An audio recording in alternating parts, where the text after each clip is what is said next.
మీకున్నటువంటి 2 ఊత పదాలు విద్య, ఆరోగ్యం. ఆటిలోకి వద్దాం సార్. ఫస్ట్ హుహు. విద్యలోకి తీసుకొస్తాను. సో, చంద్రబాబు నాయుడు గారు హామీ ఇచ్చిన ప్రకారం ఏంటంటే, యువత అందరికీ నైపుణ్యాలు పెంచుతాను. దాంతో పాటు ఉద్యోగాల కల్పన చేస్తాను. ఆయన ఆ విషయంలో అభివృద్ధిలో ఆయనకెవరో వ్యతిరేకం కాదు ఆయన ఐడియాలజీకి. అయితే ఈ స్కిల్ సెన్స్ అనేది ఆయన ఏర్పాటు చేయబోతున్నారు. సో, దాని నుంచి మనం ఈ యువతని నైపుణ్యాల వైపుకి నడిపించి వీళ్ళని స్వయం సమృద్ధిగా వాళ్ళని వాళ్ళు నిలబెట్టుకోవాలంటే మీరిచ్చే సూచనలేంటి దీనికి? స్కిల్ సెన్స్‌తో పాటు మీరు గతంలో చెప్పారు. ఆంధ్రప్రదేశ్ రాష్ట్ర ప్రభుత్వం అమ్మఒడి లేకపోతే ఇంకోటి వేరే రూపేణా రూ. 96,000 ప్రతి బిడ్డ మీద ఖర్చు పెడుతుంది ఆంధ్రప్రదేశ్ రాష్ట్ర ప్రభుత్వం. కానీ పిల్లలకి వచ్చే అవుట్‌పుట్ మాత్రం శూన్యం. సో, దీని మీద ఇప్పుడు ఎక్కడా డిస్కషన్ జరగట్లేదు. మేము ఎంత ఇచ్చాం, అంత ఇచ్చాం అంటున్నారు అనేది ఫస్ట్ నుంచి మీరు వాదిస్తున్నటువంటి అంశం.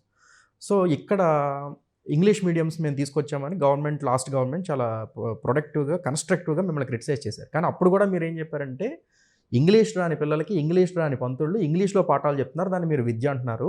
అది ఏ రకంగా అని మీరు చెప్పారు. అయితే ఇప్పుడు ఈ పాఠశాల విద్య నుంచి నైపుణ్యాల వరకు ఈ స్కిల్ సెన్స్ అనేది చంద్రబాబు నాయుడు గారు కొత్తగా తీసుకొస్తున్నటువంటి విధానం. ఈ మొత్తం స్థూలంగా పాఠశాల విద్య నుంచి ఇటు ఉద్యోగాల వైపుకి మళ్లించడానికి యువతని ఈ ట్రాక్ ఎట్లా ఉండాలంటారు? నైపుణ్యం సంగతికి వచ్చినట్టయితే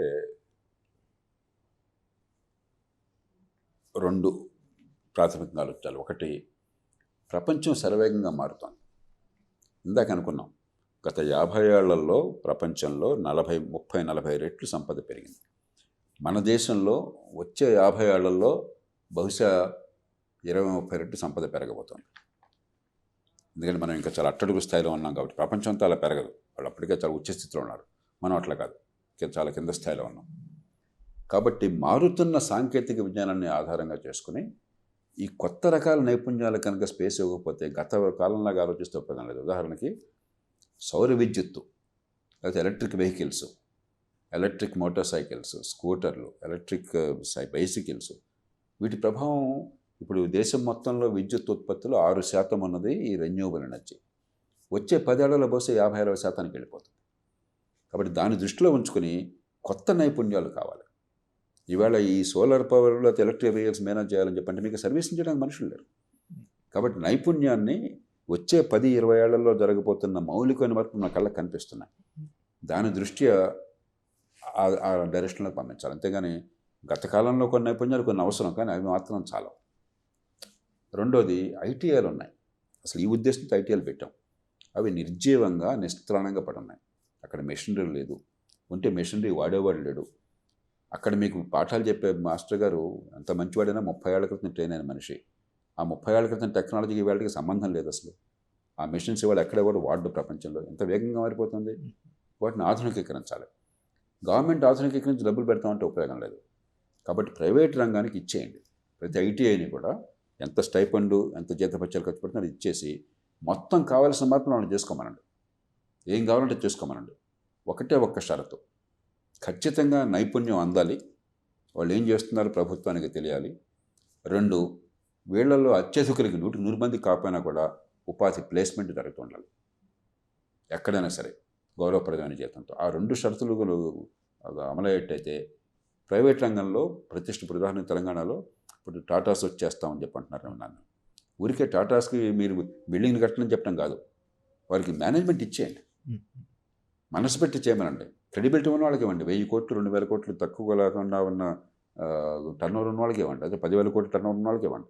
వాళ్ళతో కూర్చోబెట్టి వాళ్ళ సంస్థలు ఉన్నాయి, కార్పొరేట్ సోషల్ రెస్పాన్సిబిలిటీ వగేరా, దానిలో ఆ ఖర్చు సిఎస్ఆర్ ఖర్చులో వాళ్ళు పెట్టమనండి. మీరు ఇచ్చేది మీరు ఇచ్చేసేయండి, నిర్వహణ వాళ్ళని చేయమనండి, మీరు మాత్రం పర్యవేక్షించండి. ఈ 2 రకాల పద్ధతులు చేసినట్టయితే ఫలితాలు వస్తాయి. లేకపోతే స్కిల్ డెవలప్మెంట్ కార్పొరేషన్ పెట్టారు జాతీయ స్థాయిలో. అలాగే స్కిల్ డెవలప్మెంట్ కోసం వేలాది కోట్లు జాతీయ స్థాయి నుంచి డబ్బులు వస్తున్నాయి. కొన్ని సంస్థలు తప్ప తెలుగునాట మనం చూసుకున్నట్టయితే ఉదాహరణకి మనకి వెంకయ్యనాయుడు గారు ఏర్పాటు చేసినటువంటి స్వర్ణ భారత్ ట్రస్ట్, వాళ్ళు బాగా స్కిల్ డెవలప్మెంట్ చేస్తున్నారు. అలాగే జిఎంఆర్ ట్రస్ట్ వారు శ్రీకాకుళం జిల్లా రాజాంలో బ్రహ్మాండంగా చేస్తున్నారు. నేను చూడలేదు కానీ నేను దాని గురించి చాలా విన్నాను. అట్లాగే విశాఖపట్నంలో ఈ ఎన్టీపీసీ కానీ మిగతా సంస్థలు కానీ జాతీయ సంస్థలు, ప్రభుత్వ రంగ సంస్థలన్నీ కలిసి ఒక ట్రైనింగ్ ఏర్పాటు చేసి నేను స్వయంగా వెళ్ళాను. అక్కడికి అద్భుతంగా చేస్తున్నారు. ఇలాగా కొన్ని చోట్ల జరుగుతున్న తప్పితే మిగతా స్కిల్ డెవలప్మెంట్ అంతా ముక్కుపడిగా జరుగుతుంది. పనికొచ్చేట్టుగా జరగట్లా. పనికొచ్చేట్టుగా జరగాలని చెప్పంటే సమూలంగా ఎక్కడ ఫలితాలు బాగా వచ్చినాయి, ఎవరు బాగా చేశారు, ఎవరిని ప్రోత్సహించాలి, ఏ రీతిని చేయాలి, ఎలాంటి ట్రేడ్స్, ఎలాంటి నైపుణ్యాలు అవసరం వచ్చే కాలంలో 2 ఎలాంటి పారిశ్రామిక సంస్థలను తీసుకొచ్చి వాళ్ళ చేత అప్పగించి మంచి ఫలితాలు తీసుకోవాలి. ఈ 2 రకాలుగా ఆలోచించకపోతే ప్రభుత్వమే చేస్తుందని చెప్పంటే పని జరిగేది కాదు. అవి చేస్తే మనం కనుక దేశంలో మిగతా వాళ్ళకంటే ముందున్నట్టయితే, ఎందుకంటే ఈ స్కిల్స్ అవసరం దేశంలో అందరికీ కూడా, గ్రీన్ టెక్నాలజీస్లో కావచ్చు, లేకపోతే ఎలక్ట్రానిక్స్ లాంటి రంగాల్లో కావచ్చు, లేకపోతే కొంతమంది లో స్కిల్డ్ రంగాల్లో ఉదాహరణకి చంద్రబాబు నాయుడు గారు తీసుకొచ్చినప్పుడే, ఆయన ఉన్నప్పుడే బ్రహ్మాండంగా మనకు అక్కడ అచ్యుతాపురంలో బ్రాండెక్స్ వచ్చింది. అలాంటి దాని మీద కూడా దృష్టి పెట్టాలి. ఒక హైటెక్ రంగం, ఎలక్ట్రానిక్స్ రంగం కావాలి, అలాగే సౌర విద్యుత్ లాంటి రంగం కావాలి. కానీ క్యాపిటల్ తక్కువ ఉండి ఎంప్లాయ్మెంట్ ఎక్కువ ఉండే రంగాల్లో జాతీయ స్థాయి నుంచి ప్రోత్సాహం ఈ ప్రొడక్షన్ ఇన్సెంటివ్లో ప్రధానంగా ఇవ్వాలి. వాళ్ళకి ప్రత్యేకంగా మనం రాయితీలు ఇచ్చి వాళ్ళందరికీ ఉపాధి కల్పించేట్టుగా ఏర్పాటు మనం చేయాలి నైపుణ్యాన్ని. కాబట్టి 2 కోణాల నుంచి చేయాలి నైపుణ్యం వరకు.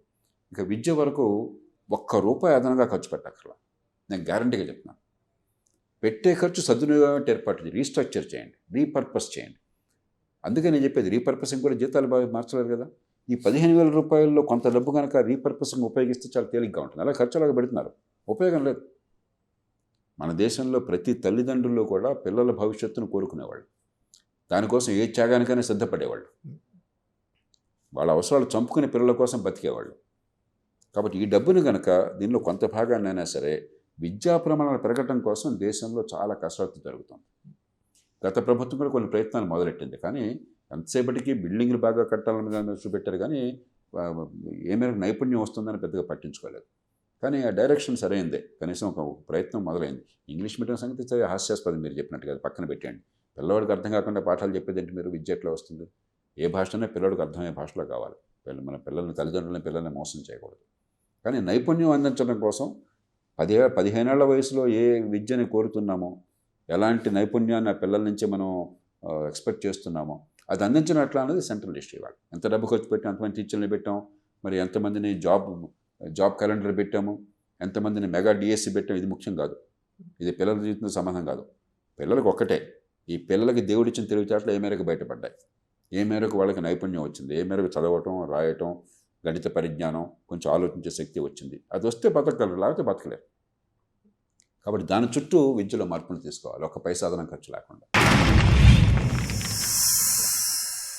Like and subscribe Eagle Media Works.